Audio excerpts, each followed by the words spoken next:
ভালোবাসার অভাব পড়লেই মেয়েদের অন্যান্য সব চাহিদা বেড়ে যায়। ভালোবাসার কমতি পড়লেই একটা মেয়ের মধ্যে জামা কাপড় গয়না গাটি টাকা পয়সার চাহিদা বেড়ে যায়। এটা আমার মনে হয়। আপনাদের কাছে কি মনে হয় অবশ্যই কমেন্ট করে জানাবেন। হ্যালো এভরিওয়ান, আসসালামু আলাইকুম। কেমন আছেন সবাই? সেদিন তো ভার্সিটিতে গিয়েছিলাম। তো সেদিন ভাবলাম যে আজকে ক্যান্টিন থেকে কিছু একটা খাওয়া যাক। দীর্ঘদিন হয়ে গিয়েছে এই ক্যান্টিনে আমি কিছুই খাইনি। তো ভাবলাম যে অনেক দিন তো খাওয়া হয়নি, এখন একটু খাই। তো সেদিন গিয়ে দেখলাম সকাল সকাল গরম গরম পরোটা বানিয়েছে, আর সাথে ছিল সবজি। তো একটা পরোটা সহ সবজি নিয়ে খাচ্ছিলাম, সাথে একটা ফ্রেন্ড ছিল।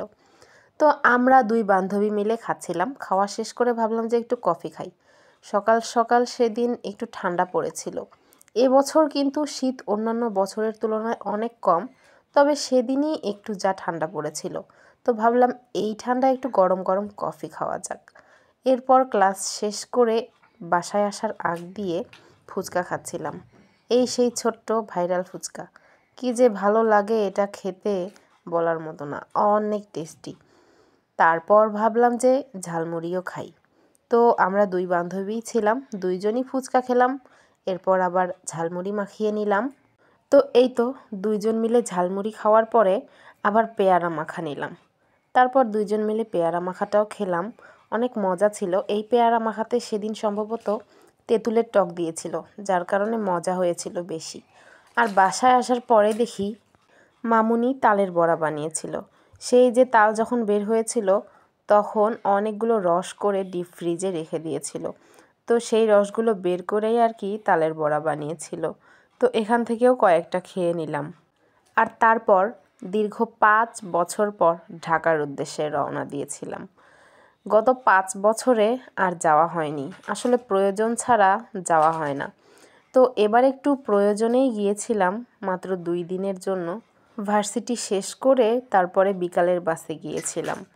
এখন তো অনেক অনেক ফ্লাইওভার হওয়ার কারণে ঢাকা যেতে অনেক কম সময় লাগে, রাস্তায় জ্যামও অনেক কম পড়ে। 4 ঘন্টার রাস্তা এখন মাত্র 3 ঘন্টাতেই যাওয়া যায়। তো যাই হোক, ঢাকা যাওয়ার পথে আমার সবচেয়ে পছন্দের জায়গা এটা, যমুনা সেতু। এই এলাকাটা এত ভালো লাগে আমার কাছে, যা বলার মতো না। আমার অন্যান্য জায়গার তুলনায় এই জায়গাটা একটু পরিষ্কার গোছালো, খুবই সুন্দর লাগে। সেতুতে ওঠার আগ মুহূর্তে যে জায়গাটা, যে রাস্তাটুকু, ওইটা কেন জানি না আমার সব সময় ভালো লাগে।